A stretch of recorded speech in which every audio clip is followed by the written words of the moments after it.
Boa noite, Rogério. Eu queria que você falasse sobre o comportamento da equipe, onde no começo tem um gol contra, né, uma fatalidade com o David Duarte, mas o próprio David consegue se manter concentrado e a equipe mesmo atrás consegue responder dentro do jogo e conseguir uma virada, mais uma virada fora de casa no Brasileiro.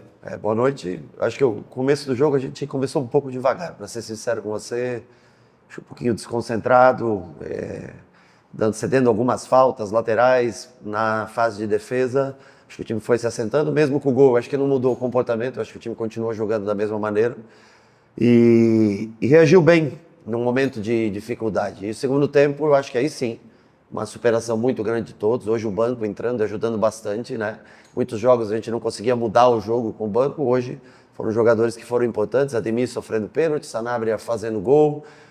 Nestor, se você observar na puxada no gol que o Kiki chuta e dá na trave, Nestor atrai o lateral, deixa o Kiki livre, fazendo, acho que cada um tentando ajudar da melhor maneira possível. Gilberto, depois de não sei quanto tempo, mas sei lá, mais de 1 mês e meio, quase 2, sem jogar também, entrou para a gente dar um pouquinho mais de sustentação no meio com o Nico, né? Quando o Caio dá muito volume de jogo, mas a gente estava sofrendo muito contra-ataque, muita transição, e aí o Nico vai lá para dentro para tentar. Eu acho que o time não desistiu, não esmureceu.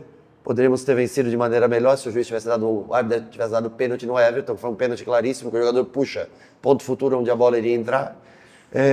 Mas de 5 jogos fora de casa, vencer 4, 80% de aproveitamento é algo que, mesmo que a gente esperasse melhorar muito, não é uma coisa normal, comum, né? E chegamos a 20 pontos, continuamos na briga, se mantendo na briga no topo. Esse é o importante. Agora descansar bem, trabalhar bem para um jogo dificílimo contra o Flamengo. Rogério, boa noite. Até pegando um gancho dessa sua fala, dos 3 triunfos que o Bahia tinha tido antes do de hoje fora de casa, era com o Eric ou era com o Acevedo? O Caio Alexandre chegou a estar disponível, mas no banco de reserva. Sim. Você faz essa mudança, e eu não estou querendo dizer que o Caio, mas pela característica do jogador, que você falou mais de distribuição, e por entrar o Eric, teria sido esse o ponto-chave de mudança, de equilíbrio para o Bahia conseguir a virada no segundo tempo? A ida do Nico para o meio, você se refere a isso? Hoje o Gilberto já estava melhor, já treinando há mais tempo, né? E a gente se sentiu mais confortável de colocá-lo. Não digo que é a chave do jogo, é que o Caio, no primeiro tempo teve 53, 54 minutos, lembro. O Caio cansou um pouquinho. E eu achei que a gente estava se lançando bastante para o ataque. E o Everton já estava com um pouquinho de dificuldade de recomposição. Estava praticamente o Jean sofrendo bastante. E o Caio saltando com umas bolas pelo lado, deixando desguarnecido no meio. Mas o Caio é incomparável na construção, né? Mas naquele momento eu achei que era importante fortalecer o meio-campo para que a gente se mantivesse no jogo. Eu acho que o Nico ajudou muito a gente se manter no jogo na parte defensiva. E as outras alterações foram ajudando. Acho que um belíssimo passe do Kiki para Ademir, ali para atacar o espaço. O Everton aguentou até onde foi. Hoje entrou o Nestor, Jean, Nico, Nestor. É um meio de campo um pouco mais robusto, um pouco mais forte fisicamente. Mas foi importante a presença do Nico hoje. Apesar de ser um gramado bom, e isso ajuda muito o Caio a distribuir jogo, chega um momento que ele vai cansando. E hoje, pelo Mirassol marcar com 3, saltar com 3, muitas vezes a gente acabou deixando o Juma um pouquinho mais para quarto homem de construção, trabalhando um pouco mais pelo lado. E aí faltou um homem no meio, né? Everaldo não é esse cara de descer como o William. Então acho que o meio campo cansou um pouco mais, porque o Juba foi 50-50, jogou horas pelo lado, muitas vezes vindo pelo meio. Eu acho que isso também dificulta um pouquinho a construção de meio campo. Rogério, treinamento, cabeça, como explicar, porque foram os últimos 3 pênaltis anteriores foram desperdiçados. O Juba bater bem, mesmo o Walter acertando o canto, chegando, acho que a tocar nela, o Bahia voltar a marcar em uma cobrança de pênalti, e com o Juba, que havia perdido quando ele bateu lá em Belém. O Everaldo acho que tinha acabado de sair, se eu não me engano, né? Há pouco tempo o Everaldo tinha saído. Mas os dois ontem treinaram novamente, o William também treinou os pênaltis ontem, e ele teve calma e capacidade para bater firme, canto esquerdo, acabou fazendo gol. E acho que é importante, é o que eu falo, pênalti. Você está sujeito, quem só pede quem bate, né? Acho que o William tem capacidade de bater, acho que o Juba e o Everaldo, os três têm muita capacidade de executar a penalidade. Hoje, diferente do que foi contra o Remo, ele acaba fazendo gol e ajudou bastante a gente. Então, temos que estar sempre com bastante gente preparada. De pênalti, às vezes, vocês pensam que é o melhor batedor. Está muito aqui. Está muito no teu momento do jogo, como você se encontra no jogo. Na hora que deu o pênalti, também fiquei um pouquinho preocupado ali como ia fazer. Mas eu acho que é muito do envolvimento teu no jogo, como você se sente no jogo. A confiança que você está no jogo também ela é primordial na hora de você bater um pênalti. Às vezes não é só a capacidade, a não ser aqueles caras geniais que, né, você pega o Jorginho no Flamengo, você pega o Neymar no Santos, caras que não perdem pênalti independente da situação mental que esteja. Mas foi importante o Juba. Eu acho que é importante também ele retomar a bola, botar, ter a coragem, zerar isso dentro do pênalti perdido no Remo e ter a confiança de executar a cobrança hoje. Rogério, mesmo com triunfo, você estava falando de arbitragem agora há pouco do lance do pênalti. E você acabou levando o amarelo, o terceiro cartão amarelo, e sua primeira suspensão aqui no Bahia. Não vai estar no banco na partida contra o Flamengo. Uhum. Qual o tamanho desse desfalque de não ter você na beira do campo? Quanto você acha que isso pode impactar na partida? Não, zero.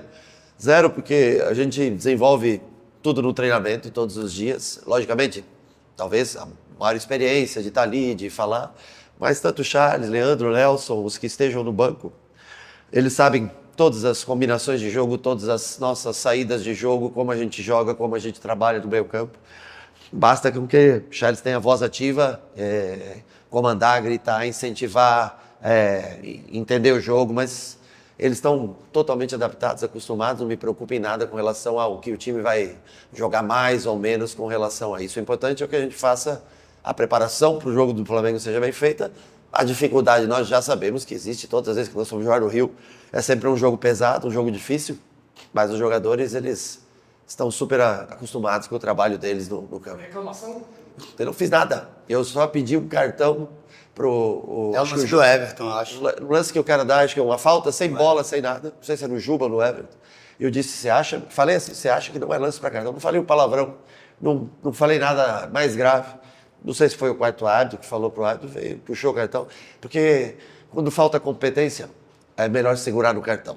Quando o cara tem mais competência, ele se estabelece mesmo sem o cartão. Às vezes o cara tem um pouco de... Aí a segurança passa a ser o cartão. Isso prejudica o futebol brasileiro como um todo. Rogério, os pontas do Bahia não marcavam desde o Campeonato Baiano e o Sanabria tem a questão da lesão lá contra o São Paulo, essa volta, essa cautela. O que representa para o Matheus Sanabria, inclusive, esse gol após ali a finalização do kick? Acho que confiança, ele ainda não está 100% fisicamente, ele estava para voltar e num treinamento ele teve um incômodo, joelho, né, acho que foi, né? Joelho que ele finalizou no treino um dia aqui, teve que ficar mais uma semana tratando.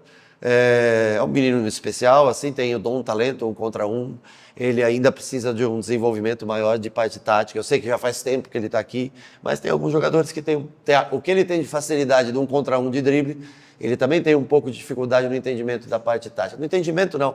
Talvez no momento que o batimento está alto e tudo, às vezes ele esquece um pouquinho das coisas que tem que ser feito, o que é completamente natural. Mas acho que é tão importante porque o passe foi do Kiki, o pênalti sofrido foi do Ademir, a finalização foi do Kiki, o gol foi do Sanabria. Ou seja, os três jogadores hoje, né, o Pulga quase sempre participa, mas hoje os outros 3 jogadores participaram diretamente do triunfo que nós tivemos no dia de hoje. Importante, o Ademir mesmo, pouco tempo, vamos torcer para que não seja nada grave, né, para que ele não precise ficar parado, porque o Cauê, por exemplo, está na seleção, também esperamos que ele possa voltar logo, mas torcer para que não seja nada grave para o Ademir, para ele que já possa estar à disposição, porque senão acaba fazendo nessa posição, acaba fazendo falta para a gente.